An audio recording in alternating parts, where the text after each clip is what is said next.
Kom luister gerus saam na hoofstuk 5 van Lily, geskryf deur Christo Eunice Du Plessis. Johan sit vroegoggend op die stoep en teeg aan sy koffie. Hy hou die oostelike horison dop waar die son nog maar slegweg sy strale oor die boomtoppe laat beer. Mens kan die vroeë winter voel aan die koeligheid wat aan jou vel kom kleef. Hy ril effens en vryf sy kaal arms warm. Vandag gaan 'n baie lang dag wees. Hy wens hy kan sy oë toemaak en eers weer oopmaak as vandag en die afgelope 2 jaar verby is. Irma se stem druis weer eens deur sy ore en sy brein. Nee, Johan, wat het jy gedoen?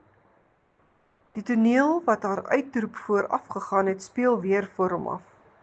Die tuinman wat hulle 3-jarige seun Jans met die rugkant van sy hand deur sy gesig slaan. Die woede wat van hom wat Jood is besit geneem het en hy het die man met sy vuiste bygedam het. Hy het aangehou slaan totdat daar geen lewe meer in die man oor was nie.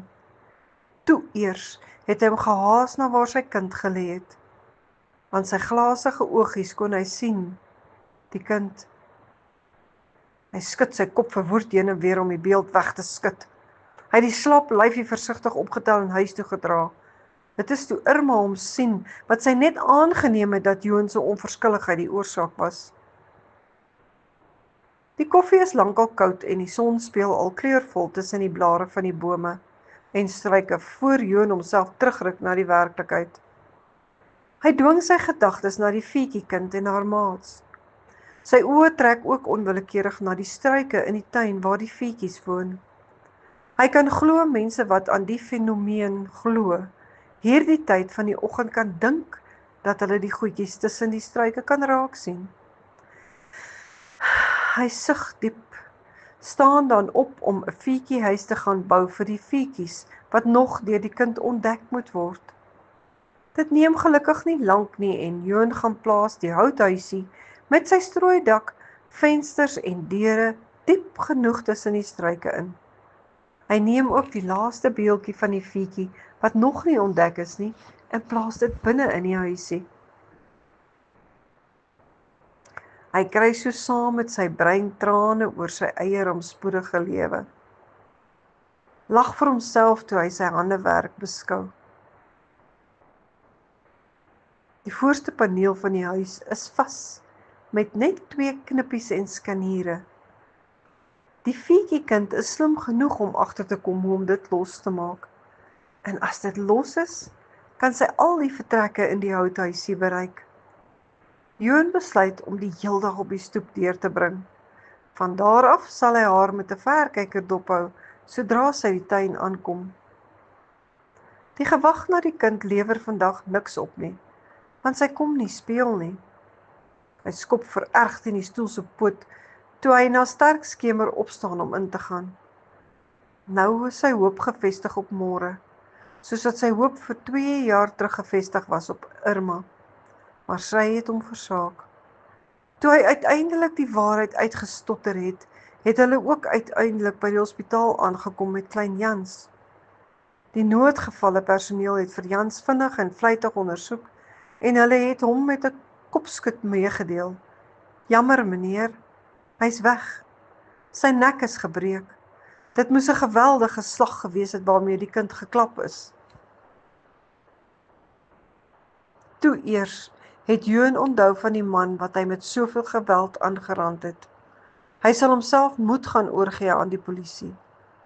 Toe hy egter na die skok en hartseer in Irma se oë kyk, het hy geweet hy moet haar nie alleen los nie. Johan se gedagtes draai weer na die fietjiekind. Hy sal môre na haar gaan soek as sy weer nie kom speel nie. Hy weet nou waar om haar te kry. Met krom skouers stap hy moeg die huis binne. Hy skakel geen lig aan nie en gaan sit soos vele ander aande in die uitskopstoel. Dit is dan ook daar waar hy die nag spandeer. Johan voel die volgende oggend leeg en gedrein van lewe. Hy forceer homself met moeite om op te staan en besluit om vir nog 'n paar beelde van fietjies te gaan soek. Hy moet homself nou eenmaal besig hou tot hy weer werk kry. Sy gedagtes kruip weer na die noodlottige dag terug.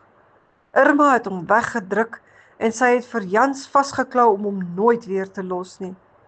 Hy het verslae in sy kar geklim en polisie toe gery. Daar het hy homself gaan oorgee vir die man wat hy so erg aangerand het. Hy kon nie eintlik meer sê as wat hy gesien het nie. Hoe die tuinier vir Jans klap en wat daarop gevolg het. Meneer Beyers, eintlik moet ek jou nou toesluit tot ons jou in die hof kan kry verborg en die saak verder kan ondersoek. Johan het sy skouers onverskillig opgetrek en geantwoord, dit is wat ek verdien, so sluit my maar toe as jy moet. Die polisiebeampte het by die ondervragingskamer uitgestap en vir Johan alleen gelaat. Na 'n geruimde tyd het hy teruggekom en vir Johan gesê, meneer Beyers, ons sal jou toelaat om huis toe te gaan, maar jy mag nie die dorp of die distrik verlaat nie. Ons gaan nou eers ondersoek instel en daarna sal ons vir u kom terugvoer gee wat ons gekry het en wat dan gaan gebeur. My bevelvoerder meen, omdat u self kom oorgee het, u nie 'n vlugrisiko is nie. Johan het huis toe gery en vir Irma se pa gebel en gevra om na haar toe te gaan by die hospitaal. Hy raak eers weer bewus van sy omgewing toe hy by die kwekery stilhou. Hy is ontstel deur sy gedagtes wat hy nie onder beheer kan kry nie. Hy klim uit die kar en stap driftig die kwekery binne. Hierdie gedagtegang van hom moet nou end kry. Dit gaan nie vir Janus terugbring lewe toe nie en ook nie vir Irma huis toe bring nie. Sluit gerus by ons aan vir hoofstuk 6 van Lily, geskryf deur Christo Jonas Du Plessis.